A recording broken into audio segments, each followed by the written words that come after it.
Hi hello నమస్తే దోస్తులు. చూడండి,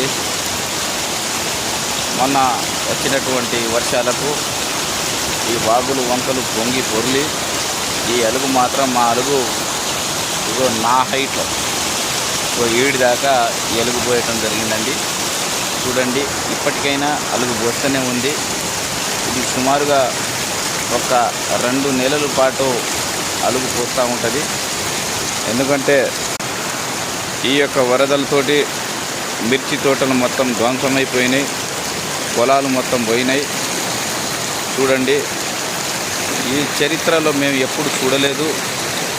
48 సంవత్సరాల తర్వాత మళ్ళీ ఈ వర్షం రావటం వల్ల ఇక్కడ రైతులు చాలా నష్టపోయారు. ఇక్కడ మంగళిబండ తండ, కాకరవాయి గ్రామం, తిరుమలపాలెం మండలం, పాలేరు నియోజకవర్గం, ఖమ్మం జిల్లా అండి.